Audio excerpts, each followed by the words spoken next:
Bismillahirrahmanirrahim. Assalamualaikum warahmatullahi wabarakatuh. Perkenalkan, nama saya Ainul Latifah dari kelas 28D dengan NIM 1847241032. Pada kesempatan kali ini, saya akan memaparkan materi mengenai analisis buku IPA di SD. Analisis buku IPA, yang pertama perlu kita ketahui identitas buku.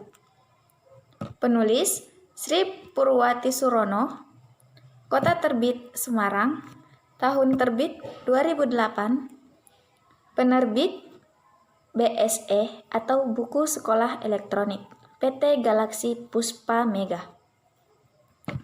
Tema 3, cuaca dan musim selalu berubah. Bab 7, benda langit. Standar kompetensi, mengenal berbagai benda langit dan peristiwa alam, cuaca dan musim, serta pengaruhnya terhadap kegiatan manusia. Kompetensi dasar, mengenal berbagai benda langit melalui pengamatan. Bab 8, cuaca dan musim. Standar kompetensi, mengenal berbagai benda langit dan peristiwa alam, cuaca dan musim, serta pengaruhnya terhadap kegiatan manusia. Kompetensi dasar, membedakan pengaruh musim kemarau dengan musim hujan pada kegiatan manusia. Isi. Pertama, standar isi. Standar kompetensi atau SK dan kompetensi dasar atau KD IPA di SD atau MI merupakan standar minimum yang secara nasional harus dicapai oleh peserta didik dan menjadi acuan dalam perkembangan kurikulum di setiap satuan pendidikan. Standar kompetensi dan kompetensi dasar menjadi arah dan landasan untuk mengembangkan materi pokok, kegiatan pembelajaran, dan indikator pencapaian kompetensi untuk penilaian. Pencapaian SK dan KD didasarkan pada pemberdayaan peserta didik untuk membangun kemampuan bekerja ilmiah dan pengetahuan sendiri yang difasilitasi oleh guru. Dalam buku IPA 1, karangan Sri Purwati, standar kompetensi dan kompetensi dasar tidak tercantum. Namun, jika dilihat dari materi yang diuraikan dalam buku, sudah sesuai dengan standar isi. Masing-masing materi telah dijabarkan secara mendalam. Dalam standar isi, standar kompetensi untuk IPA kelas 1 semester 2 adalah sebagai berikut. Mengenal berbagai benda langit dan peristiwa alam, cuaca dan musim, serta pengaruhnya terhadap kegiatan manusia. Standar kompetensi tersebut dalam buku dibagi menjadi 2 bab, yakni bab 7 benda langit dan bab 8 cuaca dan musim. Materi dipisah menjadi 2 bab yang dianalisis di atas, sehingga materi yang disajikan lebih spesifik. Antara kompetensi dasar dalam standar isi dan dalam bab 7 dan bab 8 sudah sesuai jika dilihat dengan materi. Analisisnya, kompetensi dasar bab 7 mengenal berbagai benda langit melalui pengamatan. Contoh materinya dalam buku. Tuhan menciptakan banyak benda langit. Ada yang terlihat pagi hari, ada yang terlihat malam hari. Tahukah kamu nama-nama benda langit itu? Coba sebutkan. Guru membacakan pengantar, lalu mengumpulkan jawaban dari siswa sebanyak mungkin, tanpa terlebih dahulu membenarkan atau menyalahkan. Kompetensi dasar bab 8, membedakan pengaruh musim kemarau dengan musim hujan pada kegiatan manusia. Contoh materinya dalam buku, musim hujan. Saat musim hujan, hujan terus-menerus turun. Hujan bisa turun setiap hari, dari pagi sampai sore. Bila hujan turun terus-menerus, sungai dan selokan dapat meluap. Banjir terjadi di mana-mana. Sawah dan rumah tergenang air. Banyak orang yang harus mengungsi. Musim kemarau. Saat musim kemarau, hujan jarang turun. Matahari bersinar terik.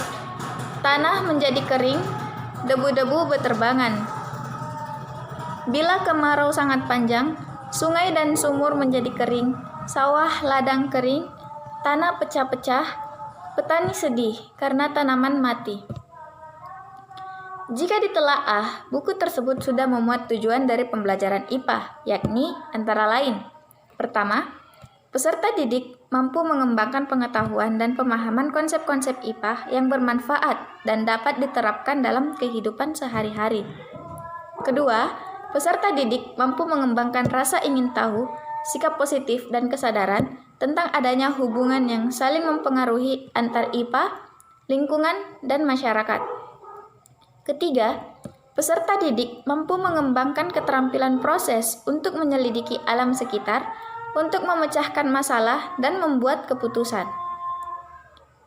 IPA diperlukan dalam kehidupan sehari-hari untuk memenuhi kebutuhan manusia melalui pemecahan masalah-masalah yang dapat diidentifikasikan.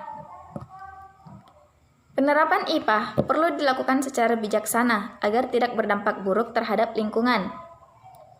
Di tingkat SD atau MI diharapkan ada penekanan pembelajaran sains, lingkungan, teknologi, dan masyarakat yang diarahkan pada pengalaman belajar untuk merancang dan membuat suatu karya melalui penerapan konsep IPA dan konsep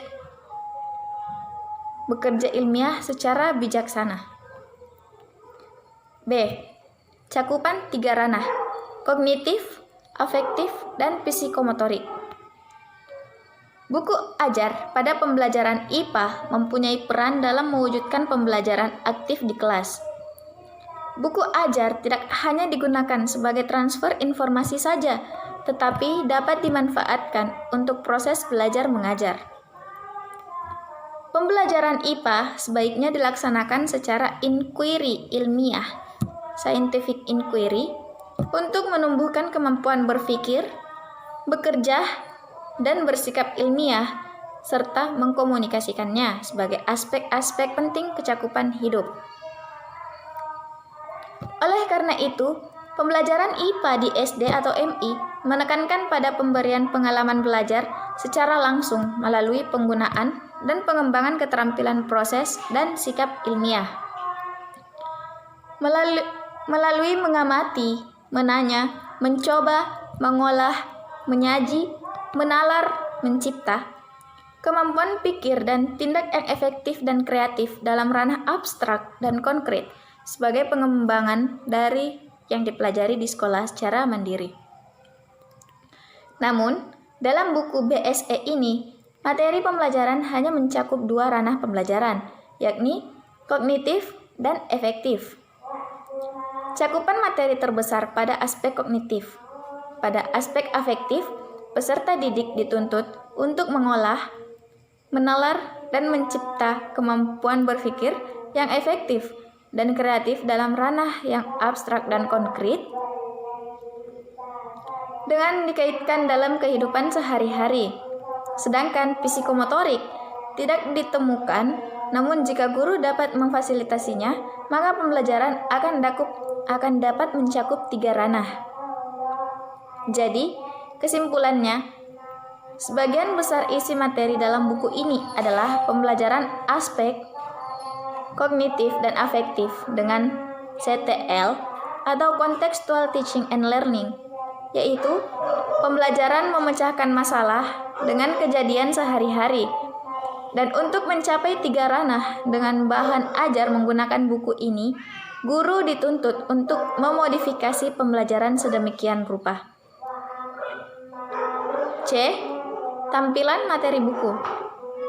Tampilan materi buku sudah baik, mulai dari kelayakan isi, kebahasaan yang baik dan benar, gambar yang jelas dan berwarna untuk membantu siswa dalam memahami pembelajaran.